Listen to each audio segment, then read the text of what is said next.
رادیو اکتیو، رادیو اکتیو. دوستان و همراهان رادیو اکتیو، سلام، وقتتون بخیر. در روزهایی که بسیاری از شهرهای میهنمون سپید پوش شده، با دومین شماره از مجله شنیداری رادیو اکتیو میهمان شما هستیم. من هم سلام میکنم و امیدوارم خوب و خوش و سلامت باشید. برف اومده، اونم چه برفی. فکر کنم باید به این برف هم سلام کرد. به قول شاعر که میگه برف نو سلام.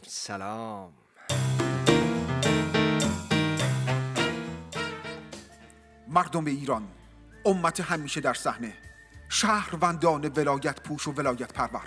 این روزها شهرهای ایران یک سر سپید پوش شدند و برفی زیبا و ولایت محور بر سر و بام شهرها نشسته است. این برف را دریابید. آقا ببخشید دایی، این برف رو فهمیدیم، قشنگه، بریم عکس خاطره بگیریم، اما این داستان هواپیما چی شد؟ بله، برف هوا را می پیماید و بر بام قلب ها می نشیند. برف زیبایی، برف با مایی، پاروهای محبت خیش را مملو از برفهای بهاری کنید. برفای بهاری یعنی چی؟ این داستان پدافند سپاه چی شد؟ و پدافند چشمانت قلب برفی من را در آسمان زمستان منفجر کرد و این یک اشتباه بود، یک خطای انسانی و برف همچنان میبارد. آقا برف رو فهمیدیم، بیا بگو چطور فرق هواپیما و کروز رو نفهمیدیم؟ و تام کروز در برف میرفت مانند هواپیمایی بر فراز برف ها. آقا یه گوله برف وسط کلامت، برف بخوره تو سرت، چرا 3 روز دروغ گفتین؟ و برف خود دروغی است که ابرها را میفریبد. ای پاروی شکسته، بر بام خانه من چه میکنی؟ آقا ای خفه کردی ما رو. ای آقا بخشنامه اومده، نمیبینی؟ صدا و سیما بخشنامه زده، حکم حکومتیه، گفتن از صبح تا شب راجع به برف صحبت کنین. حالا تو هی بگو موشک چی شد، هواپیما چی شد، سیل چی شد، آلودگی هوا چی شد، عراق چی شد، اختلاس چی شد، عظمای مسترس چی شد. اینا همه باید برن زیر برف. تو اصلا بگو یه سیاره جدید کشف شده، اونم باید بره زیر برف. آقا برف منشوری است در حرکت دوار که با رنگ‌های سپید و دلپذیرش. بله، در آستانه دهه زجر هستیم و طبق معمول هر سال نظام شروع میکنه پخش ویژه برنامه و تشکیل ستاد دستاوردسازی و آی در این 4 دهه ال کردیم و بل کردیم. و حالا محسن اگه موافق باشی ما هم تو رادیو اکتیو یه مروری بر دستاوردهای نظام تو این 41 سال داشته باشیم. بله آقا، از همون سال 57 شروع کنیم دیگه. نه داداش، شما همین یه هفته اخیر رو بگو، 57 باشه طلبمون. بله آقا، یه هفته اخیر. والا عرضم به حضورتون دستاوردهای یک هفته اخیر جمهوری اسلامی عبارتند از: 1. لغو تمامی تورهای خارجی به دلیل نداشتن امنیت. 2. لغو میزبانی فوتبال بازم به دلیل نداشتن امنیت. 3. لغو عبور هواپیماهای شرکت‌های هواپیمایی دنیا از آسمون ایران بازم به دلیل نداشتن امنیت. حالا همین رژیم بود که میگفت اگه هیچی نداریم عوضش امنیت داریم، مگه نبود؟ نه درسته. نه خب چون سردار امنیت ترکونده شده دیگه الان امنیت از دست رفته. میگن الان غازا و اردکا هم میخوان مهاجرت کنن، آسمون ایران رو دور میزنن. قورباغه هم همینطور. خب بله. بله. اجازه بده، دستاوردها مونده، اجازه میگم براتون. یه قدم وام اجاره مسکن را افتاده. یعنی وام میگیری که بتونی اجاره خونه‌تو بدی. این یکی از دستاوردهاست. یه دستاورد دیگه، در یک اقدام پیشگیرانه آخوندی طلاق رو هم سهمیه بندی کردن. یعنی اصلا هیچکی به فکرش نمیرسید که اینطوری بتونه قانون خانواده رو گرم نگه داره. هواپیمای کاسپیان هم که معرف حضور هست از باند فرودگاه خارج شد، اومد وسط خیابون تو چهارراه پالک دوبله. آقا این هواپیما هم داستانی داره، عجب خطریه. تو همه جای دنیا اینجوریه؟ نه، تفاوت‌هایی داره. تو بقیه کشورهای دنیا هر کی سوار هواپیما بشه نهایت ترسش از هواپیما رباییه، ولی تو ایران هواپیما ربا اصلا جیگر نمیکنه سوار هواپیما شه با این وضعیت پروازها. حالا از اون ترسناکتر اظهارات خود کاپیتان شهبازیه، معرف حضور که هست، 35 سال سابقه پرواز، گفته این داستان هواپیمای کاسپیان اصلا علمی نیست، اصلا امکان نداره. آها این همون بود که گفته بود اصابت موشک به هواپیما علمی نیست. آره دیگه، هنوزم قبول نکرده. بابا سپاه پاسداران خودش گفته ما زدیم. خب ایشون گفتن به لحاظ علمی امکانش نیست. بله ایشون که گفتن دیگه. بله حکایت همون باباییه که جلو جمعیت خورد زمین واسه اینکه ضایع نشه تا دم خونه‌شون سینه خیز رفت.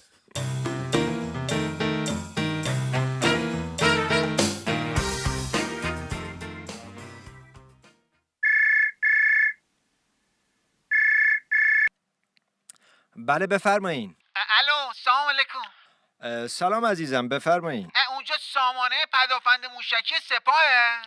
بله بفرمایین. سلام علیکم، شما سردار حاجی‌زاده هستی؟ نه جناب ایشون تشریف ندارن، امرتون رو بفرمایین. داش این تلویزیون ما برف میزنه. چه کاری از دست ما برمیاد؟ آنتنش تنظیم نی، میخوام برم آنتنشو تنظیم کنم. خب برو، چه ربطی به ما داره؟ خب همین دیگه، باز برم بالا پشت بون. من متوجه نمیشم چه ربطی به من داره. خب مگه شما پدافند موشکی سپاه نیستی؟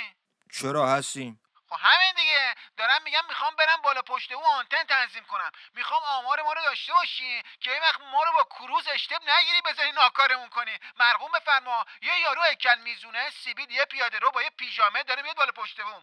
آدم وا کروز نیست نزنی ها. نه که بزنی فردا بگی خطای انسانی بوده. من که میدونم میزنی آقا، میزنی با اون چشای بابا قورید میزنی.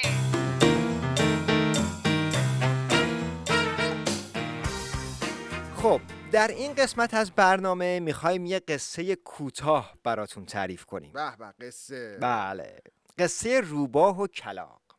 روزی روزگاری کلاغی بالای درخت مشغول خوردن پیتزا تنوری بود.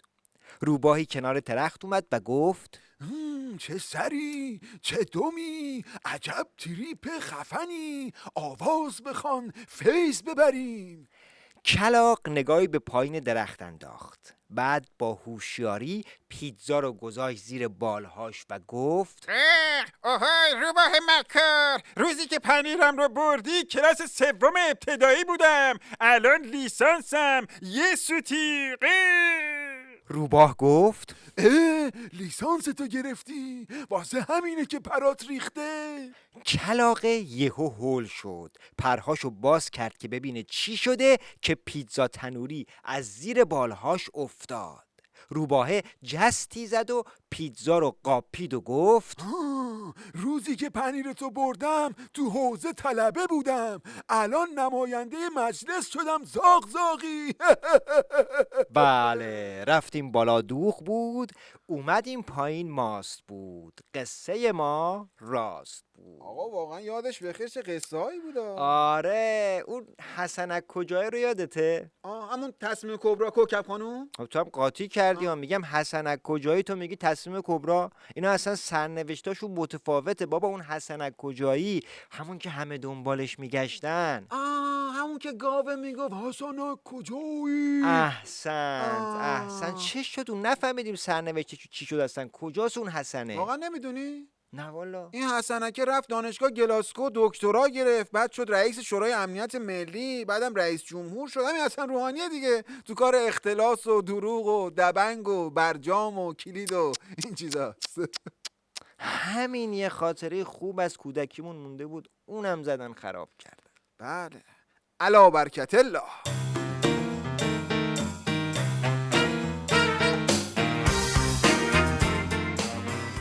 شنوندگان عزیز، در رابطه با ویروس کرونا دعوت کردیم از سخنگوی دولت که به استودیو بیان و گفتگویی با ایشون داشته باشیم. آقا، دولت تدبیر و امید برای مقابله با این بیماری چه تدابیری اندیشیدن؟ با سلام خدمت مقام عظمای ولایت، مد کرونا له عالی. اولا من تکذیب میکنم، به لحاظ علمی دانشمندان ما بررسی کردن چنین ویروسی اصلا وجود نداره، بنابراین جای هیچ نگرانی نیست. ما کلا 2 تا ویروس داریم، یکی ویروس سرماخوردگیه، یکی هم ویروس کامپیوتر که آنتی ویروس نصب میکنه. والا منم اول فکر میکردم جای نگرانی نیست، ولی همین که شما گفتین جای نگرانی نیست متوجه شدم که موضوع خیلی جدی و حیاتیه.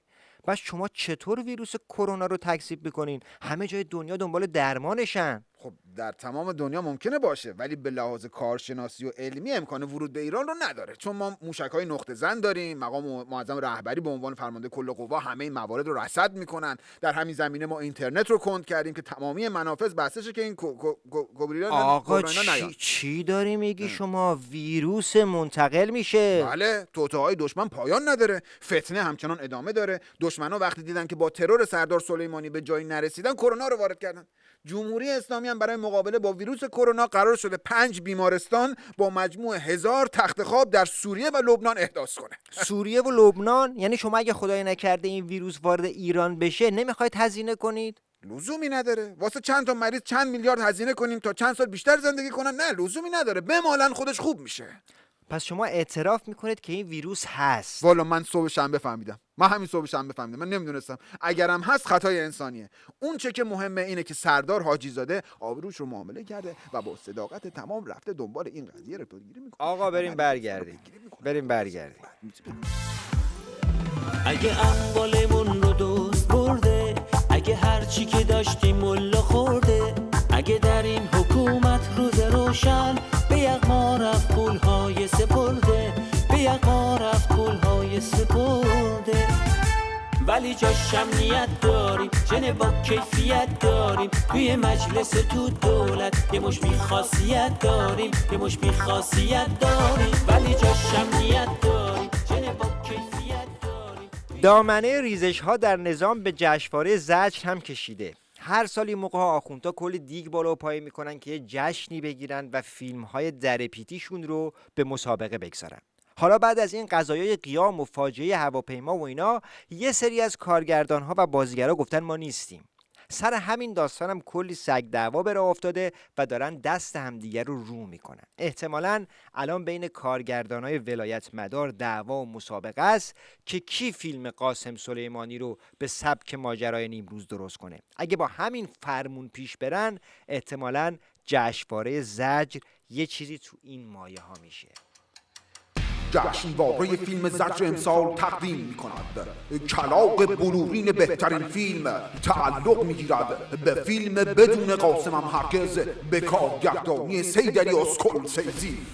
جایزه بهترین کارگردانی تعلق می‌گیرد به مجتبی اسپیلبرگ توله مقام عظما به خاطر کارگردانی فیلم بیت عظما بهروی آب.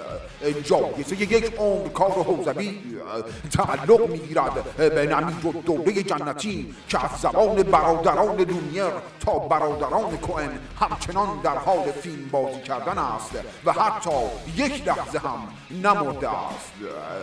جایزه بلالی ترین بازیگر مرد تعلق می‌گیرد به شیخ حسن دنیرو برای بازی در فیلم صبح جمعه فهمیدم. جایزه بهترین نقش مکمل مرد تعلق می‌گیرد به سرداری و سالامی به خاطر سکانس اکشن بوسیدن کف پای بسیجان در فیلم میخواهم پاچه‌خوار بمانم.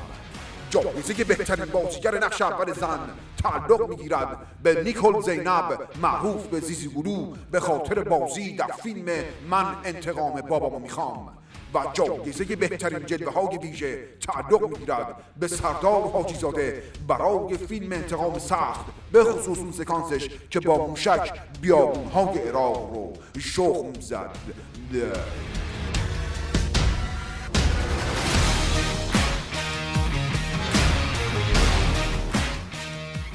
در پایان این شما و این تحلیل گله‌وار بوفالوی ولایت یعنی علم الهدی. شما یک گله گوسفند رو در نظر بگیرید. این رمه گوسفند حالا یا چوپانش ضعیفه یا چوپانش رو از دست داده، گرگ آمده به این رمه گوسفند حمله کرده.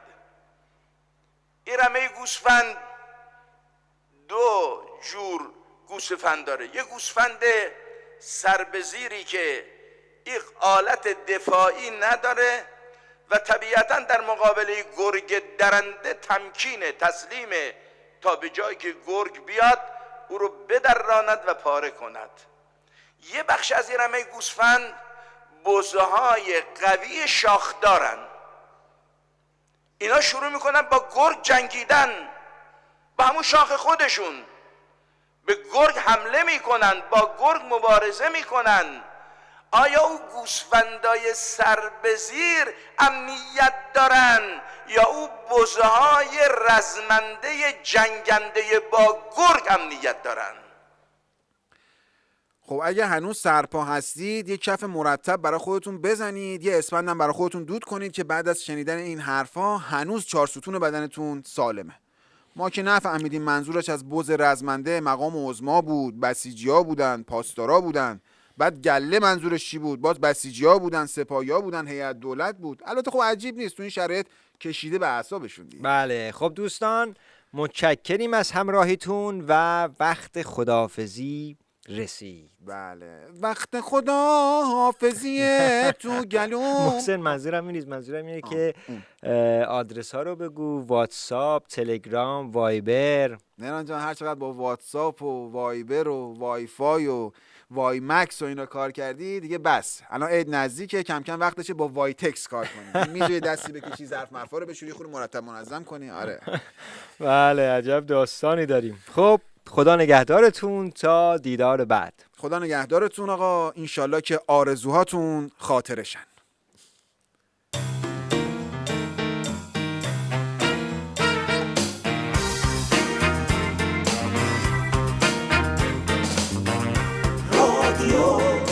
رادیو اکتیو،